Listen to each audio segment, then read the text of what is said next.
وہ سر تو میرے پاس بھی ہے، آپ کے پاس بھی ہے، اس میں خاص آپ کی کیا ہے؟ اتنے میں سونے کے گلاس میں پانی لایا گیا۔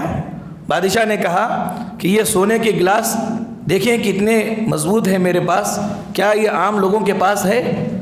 تو اس نے کہا کہ بادشاہ سلامت، اصل مسئلہ گلاس کا نہیں ہے، گلاس کے اندر کے پانی کا ہے، کہ پانی اصل ہے، گلاس تو پیتے نہیں ہیں بلکہ پانی پیتے ہیں، تو یہ پانی ہم بھی پیتے ہیں، آپ بھی پیتے ہیں، اس میں آپ خاص کہاں ہیں؟ وہ پانی ہم بھی پیتے ہیں۔ آخر میں بادشاہ سلامت نے کہا کہ ایک سوال کا جواب دو، تمہاری رہائی ہو جائے گی، تم کو چھوڑ دوں گا۔ بولو کہ دنیا کے اندر سب سے مہنگی چیز کون سی ہے؟ تو اس نے کہا کہ دنیا کے اندر سب سے مہنگی چیز وہ ہے جو ہم سب سے سستی سمجھتے ہیں۔ کیا ہے؟ خود انسان۔ ہماری سانسیں ایک مرتبہ جب ختم ہو جاتی ہے تو واپس نہیں آ سکتی۔ انسان نے جو بنایا وہ سب سستا ہے، رب نے جو بنایا وہ مہنگا ہے، اللہ نے جو بنایا وہ مہنگا ہے۔ اب انسان کے کسی بھی ایک پارٹ کو ایکسیڈنٹ ہو جائے، ٹوٹ جائے، خراب ہو جائے، کیا بولیں؟ پھر وہ جیسا ڈاکٹروں کے ذریعے سے نقلی تو پیدا کیے جا سکتے ہیں، نقلی رکھ سکتے ہیں، لیکن پہلے جیسا عمل اور حرکت رہے گی اس میں؟ یہ رب العالمین نے بنایا ہم کو، اللہ تعالیٰ نے 3 اندھیروں میں بنایا، اور یہ جب بنایا اللہ تعالیٰ نے، اس کو اب توڑیں گے، کئی ڈاکٹر بھی مل کر کے اس کا علاج کرے، آپریشن کرے، پہلے کے جیسا تو نہیں ہو سکتا۔ یہ اللہ تعالیٰ کی تخلیق ہے۔ جو سب سے ہم جس کو سستا کہتے ہیں وہی سب سے مہنگا ہے، انسان مہنگا ہے۔ اس کے اوپر کی چیزیں، یہ جواہرات، یہ سونے مہنگے نہیں ہیں، کیونکہ یہ سب انسان کے اوپر کی رونقیں ہیں، زینت ہے۔ انسان اہم ہے، انسان کی ذات اہم ہے، جو کہ اللہ نے اس کو بنایا۔ اس لیے اللہ نے فرمایا وَلَقَدْ كَرَّمْنَا بَنِي آدم، ہم نے آدم کو بڑی عزت دی۔ وَلَقَدْ خلق کیا ہے؟ سورہ 3 کے اندر اللہ نے بیان فرمایا لَقَدْ خَلَقْنَا الْإِنسَانَ فِي أَحْسَنِ تَقْوِيمٍ، بہترین ڈھانچے میں ہم نے انسان کو پیدا کیا۔ تو یہ بہترین ڈھانچہ اندھیروں میں تیار ہوتا ہے، اور جب باہر نکلتا ہے بچہ کتنا خوبصورت ہوتا ہے۔ یہ اللہ تعالیٰ کی تخلیق ہے۔ اس کے بعد اللہ تعالیٰ نے شرح صدر کے بارے میں بیان فرمایا۔ شرح صدر کس کو کہتے ہیں؟ اسلام حق ہے بول کر آدمی کے دل کے اندر اس طرح یقین ہو جائے کہ ذرا بھی اس میں شک نہ ہو، اور اس راہ میں، اسلام کی راہ میں آنے والی ساری مشکلات کا مقابلہ یہ کرنے کے لیے تیار ہو جائے، اسلام نہ چھوڑے۔ اس کو بولتے ہیں شرح صدر۔ اب اللہ تعالیٰ کسی کو شرح صدر کر دے تو اللہ تعالیٰ خود کہتے ہیں کہ یہ اللہ کی توفیق سے نور پر ہے۔ فرمایا افمن شرح اللہ صدرہ للاسلام فہو علی نور من ربہ، جو آدمی اللہ تعالیٰ جس کا سینہ اسلام کے لیے کھول دے، اسلام کے لیے سینہ کھول دے، یعنی اسلام کی حقانیت اس کے دل میں آ جائے، اور ذرا بھی اسلام کے احکامات پر اس کو شک نہ رہے، اور اسلام کے احکامات کے اوپر بہت ساری مصیبتیں برداشت کرنے کے لیے تیار ہو جائے، اسلام کو نہ چھوڑے، یہ اللہ تعالیٰ کے نور پر ہے، اللہ کی روشنی پر ہے۔ ایسا آدمی جو اسلام اس کے دل کے اندر اتر گیا اور اسلام کی حقیقت معلوم ہو جانے کے بعد ذرا برابر بھی شک نہیں رہا، اور جو چلتا ہے، بھیڑتا ہے، کرتا ہے، اسلام پر ہی وہ زندگی گزارتا ہے۔ بہت ساری مصیبتیں اسلام پر گزارنے کی وجہ سے اس کو آتی ہیں، ساری مصیبتوں کو برداشت کرتا ہے، مقابلہ کرتا ہے، اسلام چھوڑتا نہیں ہے۔ تو یہ اللہ تبارک و تعالیٰ کی طرف سے اس کا سینہ کھول دیا گیا ہے۔ صحابہ کرام کیسے تھے؟ کوئی آدمی آ کر کے پوچھے، کوئی آدمی آ کر کے آپ سے بولے کہ گھڑی دو یا ہاتھ دو، چور ہے، ڈاکو ہے، بولے گھڑی دو یا ہاتھ دو، تو ظاہر بات ہے کہ انسان گھڑی ہی دینے کے لیے تیار ہوگا، ہاتھ تو نہیں دے گا۔ ویسے اگر کوئی بولے آ کر کے ہاتھ دو یا جان دو، تو انسان ہاتھ کاٹنے کے لیے ہی کہے گا، کیونکہ ہاتھ چلا گیا تو کم سے کم جان تو ہے۔ صحابہ کرام ایسے تھے کہ ان کو کہا جاتا کہ جان دو یا ایمان دو، تو وہ جان دیتے تھے، ایمان کو اوپر رکھتے تھے۔ تو یہ شرح صدر تھا ان کا کہ ایمان رہنے دیجئے، جان جاتی ہے تو جانے دیجئے۔ خبیب بن عدی رضی اللہ تعالیٰ عنہ کو جب پکڑا گیا، کافروں نے پکڑ لیا، پکڑ کر کے ان کو باندھ دیا اور ان کو سولی دینے لگے۔ سولی دیتے سمے خبیب بن عدی سے انہوں نے پوچھا تمہاری آخری خواہش کیا ہے بتاؤ۔ خبیب بن عدی نے کہا 2 رکعت نماز پڑھنا چاہتا ہوں۔ اجازت دے دی گئی، جلدی جلدی انہوں نے 2 رکعت نماز پڑھ لی۔ اس کے بعد سلام پھیر کر کہنے لگے کہ اے کافرو، مجھے تو میرا تو من کر رہا تھا کہ لمبی نماز پڑھوں، لیکن میں نے نماز کو بہت شارٹ کر دیا۔ بہت میں نے کم کر دیا، کہیں تم یہ نہ سمجھنے لگو کہ جان کے ڈر سے نماز کو لمبی کر دیا ہے، تو اس لیے میں نے نماز کو بہت جلدی پڑھ لیا، اب میرا سینہ میرا گلا حاضر ہے اور تم اب وصولی دے سکتے ہو۔ وصولی دیتے وقت لوگوں نے کہا اب تم یہ سوچ رہے ہوں گے کہ تمہارے یہ وصولی دیے جانے کے بدلے میں تمہاری جگہ محمد آ جائیں اور تم چھوٹ جاؤ تو کتنا اچھا رہے گا، یہ تم سوچ رہے ہوں گے۔ تو انہوں نے کہا کہ اللہ گواہ ہے کہ میرے وصولی دیے جانے کے بدلے میں اتنا بھی پسند نہیں کرتا کہ محمد رسول اللہ صلی اللہ علیہ وسلم کے پیر میں کانٹا بھی چبھے۔ میری وصولی دیے جانے کے بدلے میں محمد صلی اللہ علیہ وسلم کے پیر میں کانٹا بھی چبھنا میں پسند نہیں کرتا۔ فلست ابالی حین اقتل مسلمہ علی ای شیء کان للہ مضجعی، مجھے کوئی پرواہ نہیں ہے، میں مسلمان ہو کر کے مر رہا ہوں، مجھے کوئی پرواہ نہیں ہے کہ میرے ٹکڑے کر دیے جائیں، مجھ کو مار دیا جائے، کچھ بھی ہو جائے، ایمان کے ساتھ مر رہا ہوں، جان دے رہا ہوں، ایمان نہیں دے رہا ہوں۔ یہ صحابہ اکرام کی عادت تھی۔ سمیہ رضی اللہ تعالیٰ عنہ کو دیکھیں کہ انہوں نے جان دے دیا، ایمان نہیں دیا، تو یہ شرح صدر ان کا ہوا تھا۔ اگر ہمارا ایسا شرح صدر ہو جائے تو اللہ تعالیٰ کی ساری مدد ہمارے ساتھ رہے گی، فرشتوں کی ملاقاتیں ہمارے ساتھ رہیں گی، دنیا میں ہم چلتے پھرتے ہوں گے، اللہ فخر سے کہیں گے کہ میرا بندہ چل رہا ہے، میرا بندہ چل رہا ہے، دیکھو کہ میرے لیے قربانی کرنے والا شرح صدر جس کا ہو جائے۔ یہ اللہ تبارک و تعالیٰ کو مطلوب ہے، ایک مومن ایسا ایمان دل کے اندر رکھ کر کے دنیا کے اندر زندگی گزارے۔ اس کے بعد اللہ تعالیٰ نے اپنی رحمت کی بڑھوتری بیان فرمائی، رحمت کی وسعت بیان فرمائی کہ جتنے گنہگار لوگ ہیں اللہ تبارک و تعالیٰ نے ایسے گنہگاروں کو تسلی دی، حوصلہ دیا، ہمت دیا، کہا کہ تمہارا معاملہ عام انسانوں کے جیسا میں نہیں کروں گا، بلکہ اللہ کی رحمت بہت بڑی ہے۔ کتنی بڑی ہے اس آیت کریمہ پہ غور کریں۔ اللہ نے فرمایا قل یا عبادی الذین اسرفوا علی انفسہم، اے نبی صلی اللہ علیہ وسلم میرے ان بندوں سے کہیے جنہوں نے اپنے نفسوں پر ظلم کیا ہے، بہت گناہ کیے ہیں، دن رات گناہوں میں گزارے ہیں، ایسے بندوں سے کہہ دیجئے لا تقنطوا من رحمت اللہ، اللہ کی رحمت سے مایوس نہ ہونا، ان اللہ یغفر الذنوب جميعا، اللہ تم سب کے سارے گناہوں کو معاف کرنے کے لیے تیار ہے، اللہ تعالیٰ تم سب کے سارے گناہ معاف کر دیں گے، انہ هو الغفور الرحیم، بے شک وہ ہے ہی معاف کرنے والا، رحم کرنے والا۔ تو اس آیت کریمہ کے اندر کھلا اعلان ہے گنہگار بندوں کو کہ گنہگار بندے جو گناہ کیے ہیں آ جاؤ ہمارے دربار کے اندر، توبہ کر لو، آپ کے سارے گناہ میں معاف کر دوں گا۔ یہ اللہ تعالیٰ کی طرف سے کھلا اعلان ہے، اللہ کی رحمت کی وسعت ہے کہ اللہ کی رحمت بہت بڑی ہے۔ پیارے نبی صلی اللہ علیہ وسلم نے فرمایا جب اللہ تعالیٰ نے رحم کو پیدا کیا تو اس کے 100 حصے بنائے، 100 حصوں میں ایک حصہ دنیا میں چھوڑا۔ وہ ایک حصے کے اندر ہم دیکھتے ہیں کہ ماں باپ کی محبت اولاد کے ساتھ کیسے ہوتی ہے، کتنا زیادہ چاہتے ہیں اولاد کو ماں باپ، یہاں تک کہ بکری کو دیکھیں، بچے کو دودھ پلاتے وقت وہ اپنا پیر اٹھا لیتی ہے کہیں اس کو کھنل نہ دے۔ ایک حصہ رحمت کا دنیا میں جب اللہ نے چھوڑا تو اس رحمت کی عالم یہ ہے، تو جس پروردگار کے پاس 90 حصے باقی ہیں اس کی رحمت کیسی ہوگی، کتنی بڑی ہوگی اس کی رحمت۔ یہ اللہ تبارک و تعالیٰ کی رحمت کی وسعت ہے جو اس بارے میں اللہ نے بیان فرمایا۔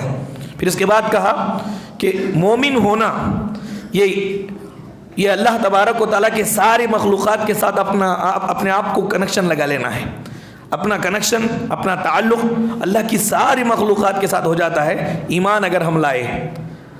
جتنے مخلوقات ہیں اللہ تعالیٰ کی ساری مخلوقات کے ساتھ ہمارا کنیکشن بن جاتا ہے، یہاں تک کہ نوری مخلوقات فرشتے، ان سے ہمارا کیا تعلق، ہم سے ان کو کیا لینا دینا، ہمارا کیا تعلق ہے ان سے، لیکن یہ لوگ بھی، یہ فرشتے بھی ہمارے لیے دعائیں کرتے ہیں ایمان کی وجہ سے۔ صرف ایمان ہم لائے، صحیح ایمان ہمارے پاس ہے، صحیح عقیدہ ہمارے پاس ہے، تو اس عقیدے کی وجہ سے، اس ایمان کی وجہ سے درخت بھی ہماری مدد کرتا ہے، جن بھائیوں بھی ہماری مدد کرتے ہیں، فرشتے ہمارے لیے دعائیں کرتے ہیں، آسمان سے لے کر کے زمین تک جتنی مخلوقات ہے سب مخلوقات ہمارے لیے دعائیں کرتی ہیں۔ اللہ تعالیٰ نے فرمایا کہ فرشتوں کے بارے میں الذین یحملون العرش ومن حولہ، وہ فرشتے جو اللہ کے عرش کو اٹھائے ہوئے ہیں، یا وہ فرشتے جو اللہ کے عرش کے ارد گرد ہیں، یہ ان کا کام کیا ہے؟ یسبحون بحمد ربہم، اپنے پروردگار کی تعریف بیان کرتے رہتے ہیں، حمد اور تسبیح بیان کرتے رہتے ہیں، وَيُؤْمِنُونَ بِهِ، اور اپنے پروردگار پر ان کا پورا ایمان ہوتا ہے، وَيَسْتَغْفِرُونَ لِلَّذِينَ آمَنُوا، مومن لوگوں کے لیے یہ استغفار کی دعائیں کرتے ہیں، مومنوں کے لیے یہ دعائیں مغفرت کرتے رہتے ہیں کیا کہتے ہیں؟ ربنا وسعت کل شیء رحمۃ و علما، پروردگارا آپ کا علم اور آپ کی رحمت ہر چیز کو ڈھانکے ہوئے ہے، فاغفر للذین تابوا، اللہ توبہ کرنے والے کو معاف کر دے. فرشتے ہمارے لیے بول رہے ہیں اللہ توبہ کرنے والوں کو معاف کر دے. واتبعوا سبیلک وقہم عذاب الجحیم، اللہ ان کو تو جہنم کے عذاب سے بچا لے، اللہ ان کو تو گناہوں اور برائیوں سے بچا لے. یہ فرشتے ہمارے حق میں دعائیں کرتے ہیں، فرشتے ہمارے حق میں دعائیں کرتے ہیں. ہم اگر یہ چاہتے ہیں کہ فرشتوں کی دعائیں ہم کو لگے، فرشتوں کی دعاؤں کے ہم مستحق بنیں، تو ایمان ہمارا مضبوط ہو اللہ کی ذات پر، رسول اللہ کی ذات پر، قیامت کے دن پر، آخرت کے دن پر، قبر کی زندگی پر ایمان مضبوط ہے، اور اس کے مطابق اگر ہم دنیا میں عمل کرتے ہیں تو کتنی مخلوقات کی دعائیں ہم لینے والے بن جاتے ہیں. یہاں تک کہ فرشتے بھی اب بھی دعا کر رہے ہیں، فرشتے اب بھی دعا کر رہے ہیں. یہ اللہ تعالیٰ نے بیان فرمایا. اس کے بعد کہا کہ مانگنا یہ عبادت ہے، دعا کرنا یہ عبادت ہے. اگر کوئی آدمی مانگتا نہیں ہے اللہ سے، اللہ تعالیٰ غضبناک ہوتا ہے، غصے میں آ جاتے ہیں نہیں مانگنے والوں کے اوپر، اللہ تعالیٰ غصے میں آتے ہیں، اور قیامت کے روز ذلیل کرنے والا عذاب اللہ اس کو دیں گے. دیکھیں کہ انسان اور خالق میں کتنا فرق ہے. انسان جو ہے مانگنے پر ناراض ہو جاتا ہے، کتراتا ہے، نکل کر چلا جاتا ہے. رب کون ہے؟ نہ مانگنے پر ناراض ہوتا ہے، کیونکہ ہماری جو بھی ضروریات ہے اللہ تبارک و تعالیٰ یہ حکم دے رہے ہیں کہ ہم سے مانگیں. مانگنا یہ عبادت ہے. اللہ نے فرمایا وقال ربکم ادعونی استجب لکم، آپ کا رب کہتا ہے لوگوں مجھ سے مانگو میں دوں گا، استجب لکم میں تمہیں دوں گا. وقال ربکم، آپ کا رب کہتا ہے ادعونی، تم سب مل کر کے مجھ سے مانگو، استجب لکم میں تم کو دوں گا، تمہارے سوال کا جواب دوں گا، تم جو مانگ رہے ہو وہ سب چیزیں تمہیں تم کو دوں گا. ان الذین یستکبرون عن عبادتی، جو لوگ یہ میری جو دعا ہے وہ عبادت ہے، یہ دعا سے روگردانی اختیار کرتے ہیں، اعراض کرتے ہیں، منہ موڑتے ہیں، مجھ سے نہیں مانگتے، مجھ سے سوال نہیں کرتے، سیدخلون جہنم داخرین، جہنم میں رسوا کر کے ذلیل کر کے میں داخل کروں گا، ذلیل اور رسوا ہو کر کے جہنم کے اندر جائیں گے.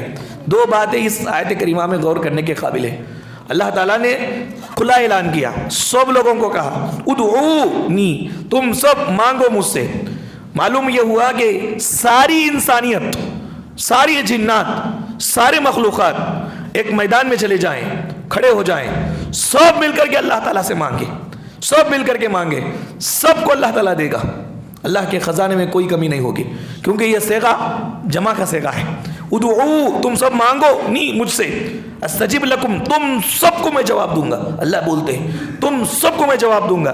سارے لوگ کھڑے ہو کر کے اپنی اپنی ساری خواہشات اللہ تعالیٰ سے مانگے، سب خواہشات اللہ تعالیٰ دینے کے لیے تیار ہے. ایسا نہیں ہے ایک مانگو، ایک آدمی کو میں دوں گا، فلاں کو میں دوں گا، فلاں کو میں دوں گا، نہیں، کھلا اعلان ہے. جو بھی آدمی اللہ سے مانگے گا اللہ تعالیٰ دے دے گا. ایک بات. دوسری بات یہ ہے کہ مانگنا ہی ہمارا کام ہے. مان لیجئے کہ جو آدمی مانگ لے، مانگنے کی توفیق اگر کسی کو مل جائے تو اس کو مل جائے گا، جو مانگا ہے وہ مل جائے گا. کیوں؟ اس لیے کہ پروردگار بول رہا ہے، خزانے جس کے پاس ہے وہ بول رہا ہے کہ مانگو. اب اللہ جھوٹ کیوں بولے گا کہ مانگو؟ جب نہیں دینے کا ارادہ ہے تو مانگنے کا حکم کیوں دے گا؟ جب مانگنے کا حکم دے رہا ہے کا مطلب کیا ہے؟ دینے کے لیے ہی تو مانگنے کا حکم دے رہا ہے. آپ اگر مانگیں گے اس کا مطلب یہ ہے کہ آپ کو مل جائے گا. تو مانگنے کی توفیق ملنا یہ اللہ کی طرف سے ہوتا ہے. کتنے لوگ ہیں دنیا کے مصائب اور مسائل میں پریشان رہتے ہیں، لیکن ان کو کبھی یہ توفیق نہیں ہوتی کہ میں اس کا در جھانکا، اس کے اوپر امید رکھا، فلاں بڑے آدمی کے اوپر امید رکھا، کہ اس کو ذہن میں رکھا میرے پروردگار کے پاس جا کر اچھی طرح وضو بنا کر 2 رکعت نماز پڑھ کر میری مصیبت اور میری پریشانی میں نے کبھی اپنے پروردگار سے کہی. وہ کہتا ہے مجھ سے مانگو میں دوں گا، اور جو مانگنے پر ناراض ہوتا ہے، منہ کتراتا ہے اور جھوٹ بولتا ہے، رہ کر بھی نہیں ہے بولتا ہے، اسی کے پاس اسی کے اوپر امید لگا بیٹھتا ہے انسان جو کھلا اعلان کر رہا ہے. 100% جس کا اعلان صحیح ہے، قرآن پاک میں اس کو نقل اللہ نے کیا، لیکن اس کے اوپر شیطان اس کی طرف جانے نہیں دیتا. اس کو جو بھی ضرورت ہے انسان سے نہیں، اللہ تعالیٰ ہی ہمارے ذہن میں پہلے آئے. کوئی بھی مصیبت اور پریشانی آئے، دنیا کی آخرت کی، سب سے پہلے ذہن پروردگار کی طرف جائے. اللہ تبارک و تعالیٰ ہی ہے جو ہماری اس مصیبت کو دور کرنے والا ہے. چلو جائیں. پیارے نبی صلی اللہ علیہ وسلم کے بارے میں آتا ہے اذا حزبہ امر صلی، کوئی بھی پریشانی لاحق ہوتی تو پریشانی کے علاج کے لیے نبی نماز پڑھا کرتے تھے، نماز پڑھتے تھے اور دعائیں مانگتے تھے. یہ دعاؤں کی وجہ سے اللہ تعالیٰ ہمارے نبی صلی اللہ علیہ وسلم کی مدد کرتے تھے۔ میرے بھائیوں، اس کے بعد اس پارے کے اندر اللہ نے بیان فرمایا سورج اور چاند دیکھنے میں بہت بڑی بڑی مخلوق ہے اللہ کی، اور یہ جو جاہل لوگ ہیں یہ بڑی بڑی مخلوق کو دیکھ کر کے سمجھنے لگتے ہیں کہ یہی اللہ ہے، یہی معبود ہے۔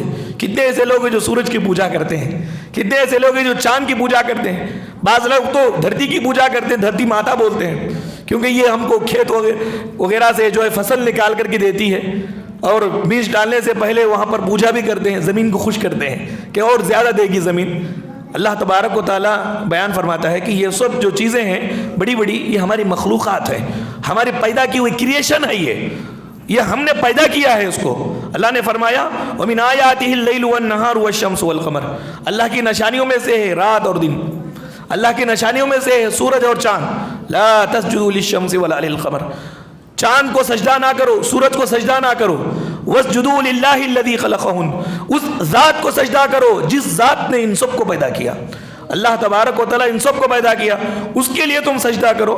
سورج اس لائق نہیں ہے کہ اس کے سجدہ کیا، وہ مخلوق ہے، وہ بنایا گیا ہے۔ چاند اس لائق نہیں کہ اس کو سجدہ کیا جائے، زمین اس لائق نہیں ہے کہ اس کو سجدہ کی جائے، یہ سب مخلوق پیدا کی ہوئی ہے، پیدا کرنے والا بڑا ہے، اسی پروردگار کی عبادت کرنا چاہیے اور اسی کو سجدہ کرنے کا حکم اللہ نے دیا، ان کنتم ایاہ تعبدون۔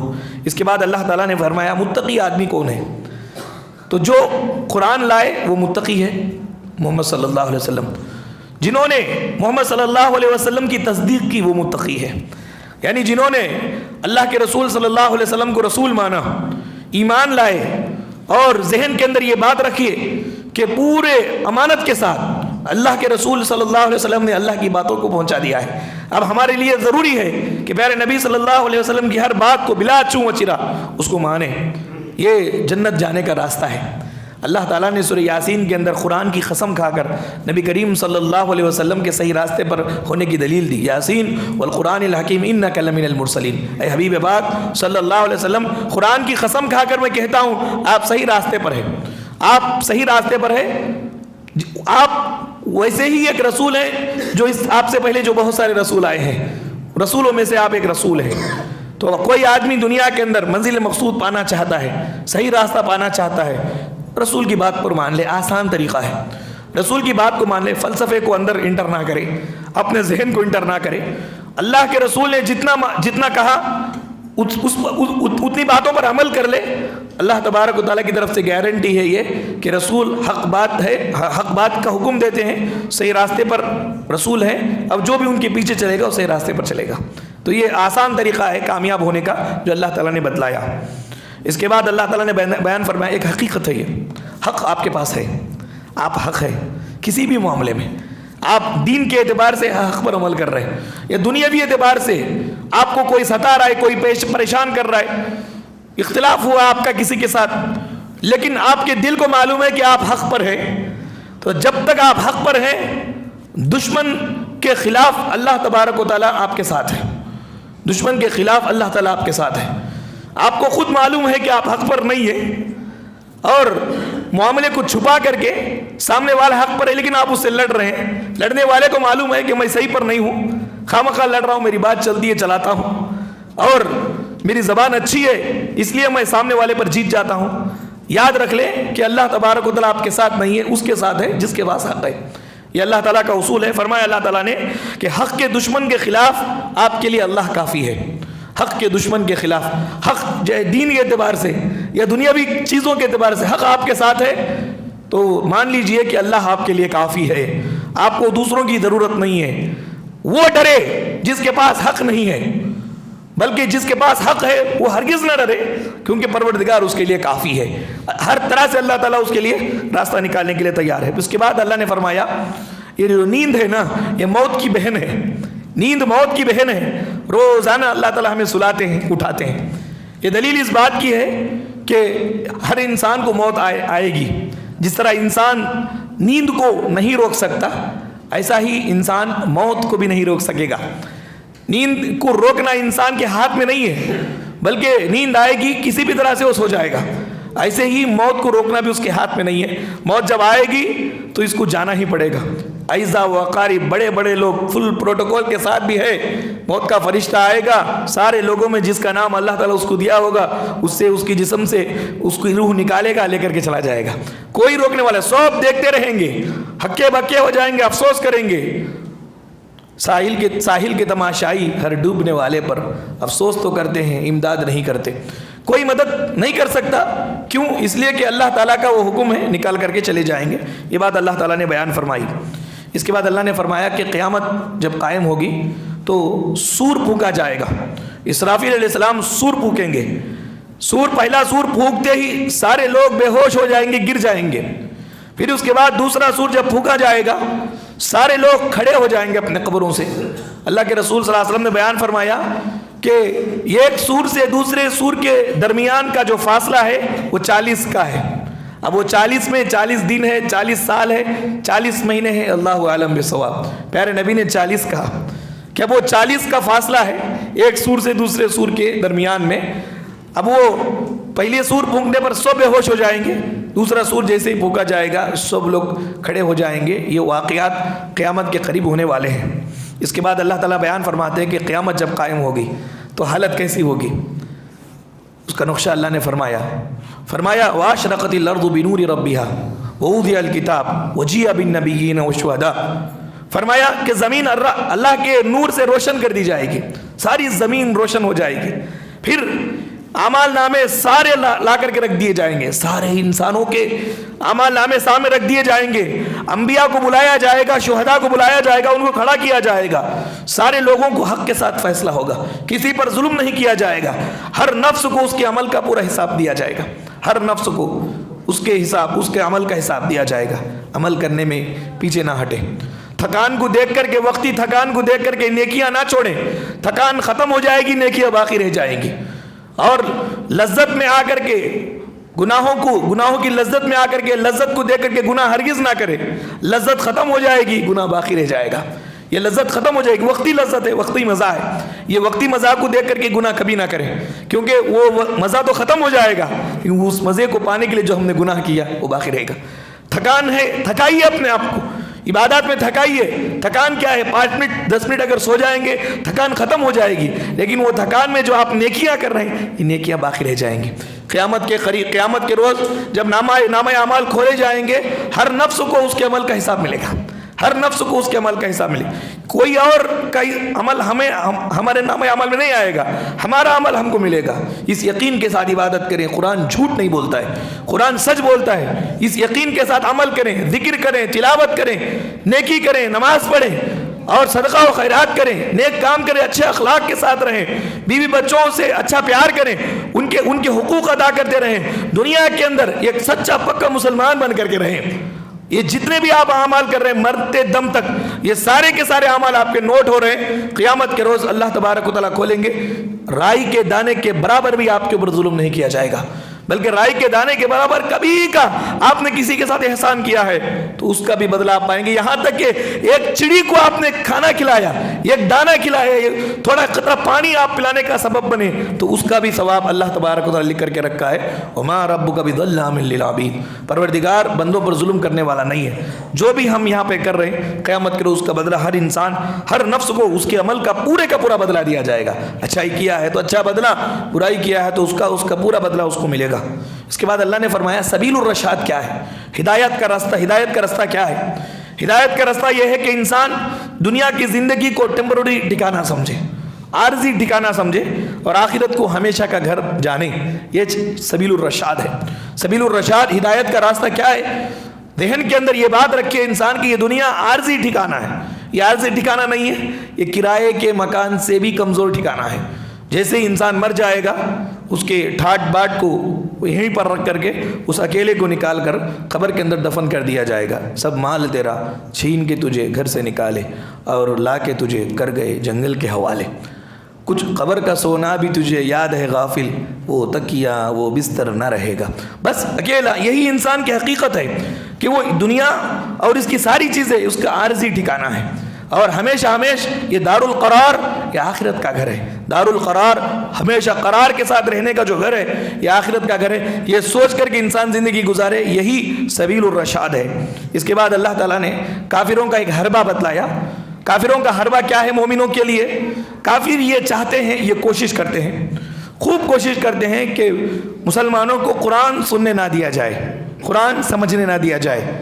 کیونکہ قرآن سنیں گے، قرآن سمجھیں گے تو ان کو ایک الگ طریقے کا پاور رب کی طرف سے ملے گا، اللہ کی طرف سے الگ پاور ملے گا ان کو قرآن مجید کے ذریعے سے. آپ دیکھیں اللہ تعالیٰ غیر معمولی طاقت دل کے اندر قرآن پاک پر عمل کرنے سے دیتے ہیں. حضرت عمر رضی اللہ تعالیٰ عنہ کی بہن تھی، قرآن پاک پڑھ رہی تھی، مسلمان ہو گئے تھے. حضرت سعید اور حضرت فاطمہ یہ دونوں مسلمان ہو گئے تھے. حضرت عمر کو معلوم ہوا، فوراً آئے اپنی بہن کے گھر کو اور بھڑ گئے، خوب مارا بہن کو. مار کھاتی کھاتی آخر میں کیا کی کہ وہی خون تھا، وہ بھی جلالی شخصیت تھی حضرت عمر، تو وہی خون ان کے بہن کے اندر بھی گردش کر رہا ہے کہ یہ بھی جلالی ہے. فوراً کہنے لگی کہ عمر جو چاہے کر لو، ہم اسلام قبول کر لیے ہیں، اب تم ہم کو مارنا چاہتے تو مار دو، لیکن ہم مر جائیں گے، اسلام ہمارے دل سے تم نہیں نکال سکتے. تو بہن کو خونی حالت میں دیکھ کر، زخمی حالت میں دیکھ کر، بہن کا یہ جواب سن کر حضرت عمر رضی اللہ تعالیٰ عنہ بےتاب ہو گئے. انہوں نے کہا کہ جو تم پڑھ رہی تھی پڑھ کر کے سناؤ. چند آیات فاطمہ رضی اللہ تعالیٰ عنہ نے تلاوت کی. حضرت عمر رضی اللہ تعالیٰ عنہ زار و خطار روتے گئے، رونے لگے اور جا کر کے اللہ کے رسول صلی اللہ علیہ وسلم کے پاس گئے. جا رہے تھے صحابہ کرام حضرت عمر کو دیکھ کر کے ڈر گئے، دار رقم میں چھپے ہوئے تھے، ڈر گئے. کہا کہ اب اللہ کے رسول عمر آ رہے ہیں، ہماری خیریت نہیں ہے. اللہ کے رسول نے کہا کہ دروازہ کھول دو، صحیح نیت سے آیا تو کوئی بات نہیں تو بس اس کی تلوار سے اس کو مار دیا جائے گا. جیسے ہی اندر آئے پیارے نبی صلی اللہ علیہ وسلم رعبدار انداز میں عمر رضی اللہ تعالیٰ عنہ کا کالر پکڑ کر کے پوچھا کہ عمر کیا بتاؤ، کس نیت سے تم آئے ہو؟ ڈر گئے ہیں تو عمر رضی اللہ تعالیٰ عنہ اور کہا کہ اسلام قبول کرنے کے لیے آیا ہوں، کلمہ پڑھنے کے لیے آیا ہوں. یہ قرآن مجید کی وجہ سے ہی فاطمہ رضی اللہ تعالیٰ عنہ کے دل کے اندر وہ ہمت تھی. کافر یہ چاہتے ہیں کہ قرآن اگر یہ نہ سنے تو یہ ہمت، یہ جرأت مندی ان کے اندر نہیں رہے گی، اس لیے قرآن سے دور کرنا چاہتے ہیں. میوزک میں، شور و غل میں مصروف رکھتے ہیں تاکہ قرآن مجید کا اثر مومنوں کے دلوں میں کم ہو جائے. لیکن مومنوں کو اللہ کہتے ہیں کہ جتنا زیادہ تم قرآن سے مضبوط رہو گے، اللہ کی رسی کو تم نے پکڑ لیا ہے. اللہ کی رسی کا دو طرفہ ہے، ایک طرفہ پروردگار نے پکڑ رکھا ہے، ایک طرفہ ساری دنیا کے لوگوں کے لیے چھوڑا ہے. یہی قرآن ہے، اس کو تم مضبوط پکڑو. اللہ تعالیٰ سے تم جڑ چکے ہو، اللہ سے تم جڑ چکے ہو. دوسری کسی کتاب کے اندر یہ اہمیت نہیں ہے کہ ہم اللہ سے جڑیں. قرآن پاک کی یہ اہمیت ہے کہ قرآن سے آپ جڑیں، آپ کا تعلق اللہ تعالیٰ سے ہے. کوئی دھوکہ دینے والا آپ کو دھوکہ نہیں دے سکتا، کوئی پریشان کرنے والا آپ کو پریشان نہیں کر سکتا، کوئی ستانے والا آپ کو ستا نہیں سکتا، کیونکہ رب کی حمایت اور رب کی مدد آپ کے ساتھ ہے. یہ اللہ تبارک و تعالیٰ نے بیان فرمایا. میرے بھائیو، اور بہت ساری باتیں اس پارے کے اندر اللہ تعالیٰ نے بیان فرمائی ہے. اللہ تعالیٰ سے دعا ہے کہ رب العالمین ہم تمام لوگوں کو قرآن مجید کو پڑھ کر، سمجھ کر، ان کے احکامات پر عمل کرنے کی توفیق عطا فرمائے. اللہ تعالیٰ جب تک اس دنیا فانی میں ہمیں زندہ رکھے، ایمان اور اسلام کی حالت میں زندہ رکھے، جب خاتمہ ہو تو بالخیر ہو. اللہ تعالیٰ ہم تمام لوگوں کو قبر کے عذاب سے بچائے، جہنم کے عذاب سے بچائے. آخرت کی جتنے مراحل ہیں اللہ تعالیٰ آسانی سے طے کرنے کی اللہ ہمیں توفیق عطا فرمائے. اللہ تعالیٰ اگر یہ رات شب قدر کی ہے تو اس رات کی ساری برکتیں ہمیں نصیب فرمائے، ہماری مغفرت فرمائے. اللہ ہم پر رحم فرمائے. جو مقروض ہیں اللہ تعالیٰ ان کے قرض کی ادائیگی کا جلد از جلد اہتمام فرمائے. جو بیمار ہے اللہ تعالیٰ ان کو شفائے کلی نصیب فرمائے. جو کسی بھی طرح سے پریشان حال ہے اللہ تعالیٰ ان کو اطمینان اور سکون کی زندگی نصیب فرمائے. اللہ تبارک و تعالیٰ ہم تمام لوگوں کو مرتے دم تک قرآن اور حدیث پر عمل کرتے رہنے کی توفیق عطا فرمائے. جب خاتمہ ہو تو بالخیر ہو. کلمے کی زندگی اللہ ہمیں نصیب فرمائے اور کلمے کی موت ہمیں نصیب فرمائے. اور موت کے بعد کے جتنے مراحل ہیں، کٹھن مراحل، یہ سارے مراحل میں پروردگار ہمارے ساتھ ہماری مدد فرمائے. آمین. وآخر دعوانا ان الحمدللہ رب العالمین. سبحانک اللہم و بحمدک، اشہد ان لا الہ الا انت، استغفرک و اتوب الیک.